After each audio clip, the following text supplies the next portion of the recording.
Assalamualaikum warahmatullahi wabarakatuh. Halo teman-teman, perkenalkan nama saya Nazli Alinda Faturrahma dari Program Studi Bimbingan Konseling Islam di Universitas Islam Negeri Profesor K. Haji Saifuddin Zuhri Purwokerto.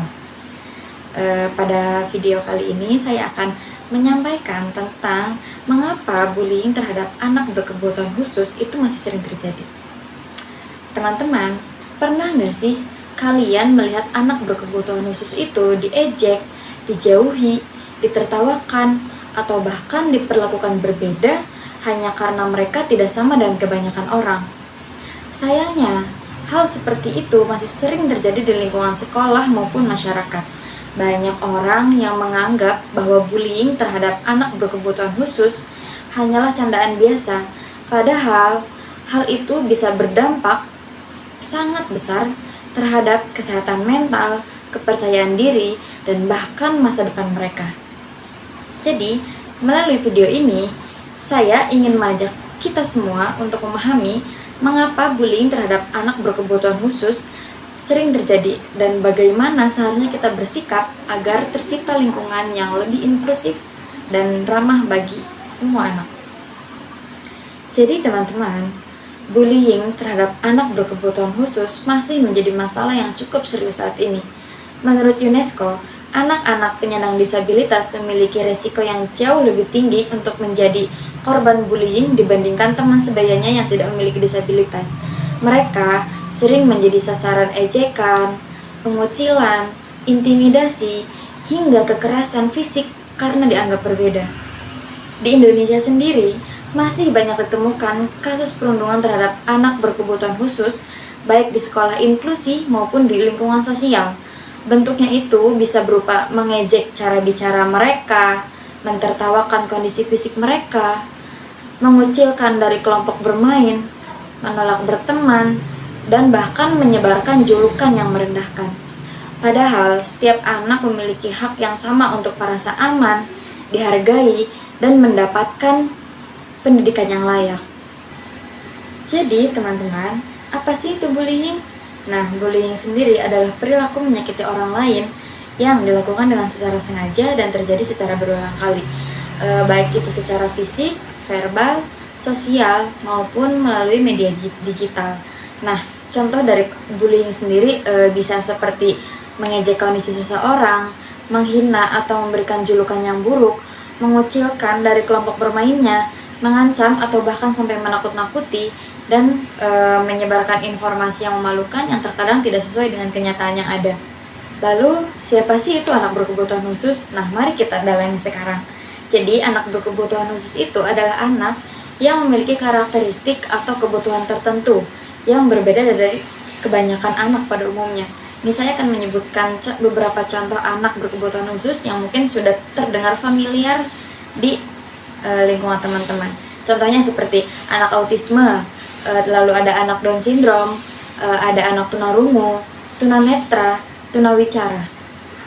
Nah, perbedaan tersebut bukanlah kekurangan yang membuat mereka lebih rendah dari orang lain. Mereka hanya membutuhkan cara belajar, komunikasi, dan dukungan yang berbeda.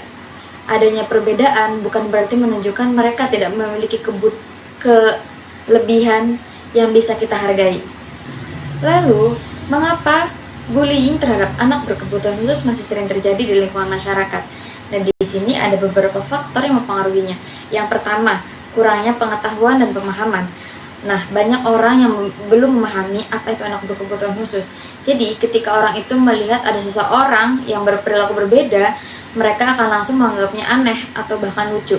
Nah, ketidaktahuan inilah yang akhirnya memunculkan stigma dan perilaku diskriminatif. Yang kedua, anak berkebutuhan khusus dianggap berbeda. Manusia itu lebih cenderung mudah menerima orang yang dianggap sama dengan dirinya.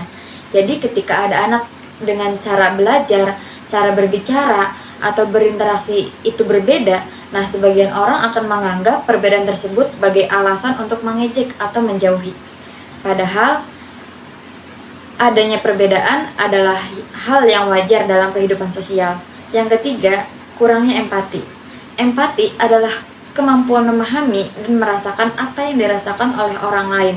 Nah, bullying sering terjadi karena Pelaku bullying itu tidak memahami bagaimana perasaan korban ketika diejek atau dipermalukan di depan banyak orang. Pelaku bullying menganggap tindakan tersebut hanya bercanda, padahal bagi korban bisa menjadi pengalaman yang sangat menyakitkan dan bahkan meninggalkan trauma. Yang keempat, pengaruh lingkungan dan teman sebaya. Nah, kadang seseorang itu ikut membuli karena ingin diterima kelompoknya.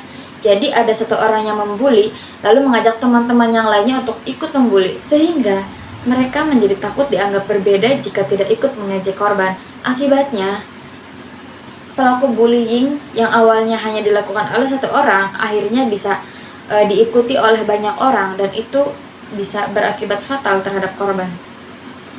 Lalu, yang kelima, kurangnya pengawasan dan edukasi.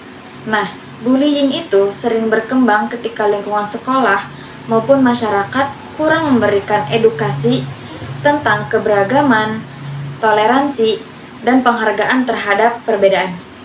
Nah, karena itu, pendidikan karakter dan pendidikan inklusif sangat penting sejak usia dini. Jadi, bagaimana dampak bullying terhadap anak berkebutuhan khusus? Anak berkebutuhan khusus yang menjadi korban bullying, dampaknya tidak hanya bisa membuat mereka bersedih, dampaknya bisa lebih signifikan daripada itu.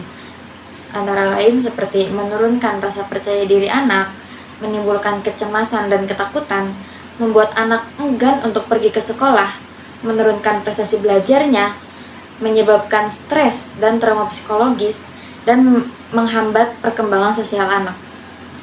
Lalu, UNESCO menyebutkan bahwa korban bullying memiliki resiko lebih tinggi untuk mengalami masalah kesehatan mental, merasa terasing di sekolah, dan kehilangan motivasi belajar mereka. Nah, jadi bagaimana seharusnya kita bersikap terhadap anak berkebutuhan khusus? Nah, di sini ada beberapa hal sederhana yang bisa kita lakukan. Yang pertama, menghargai adanya perbedaan. Yang kedua, tidak menggunakan julukan yang merendahkan.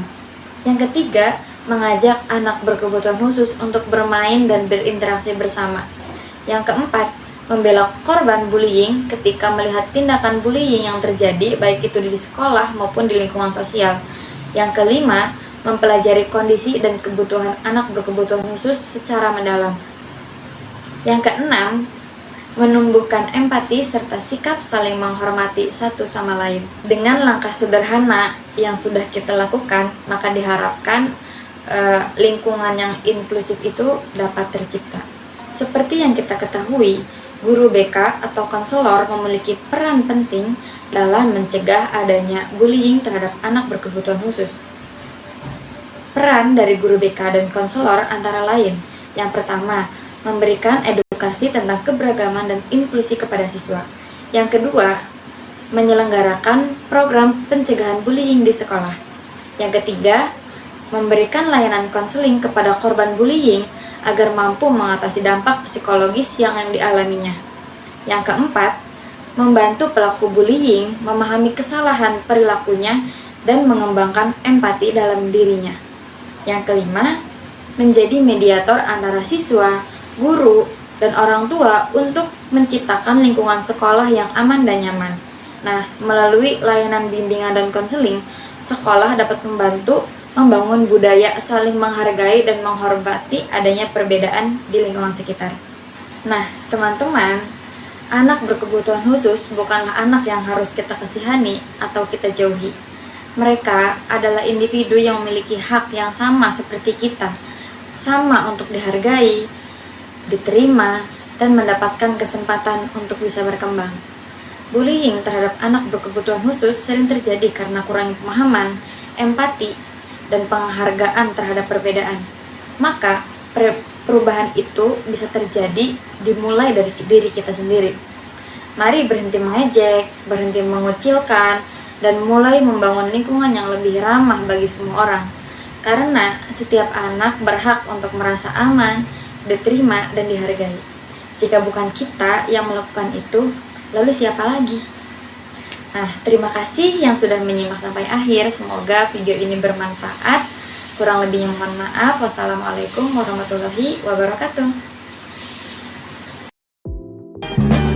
One is the loneliest number that you'll ever do.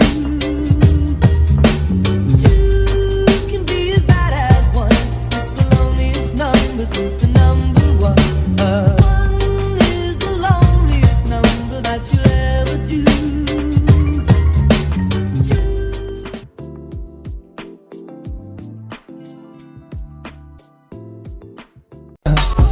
I just had to let you know you're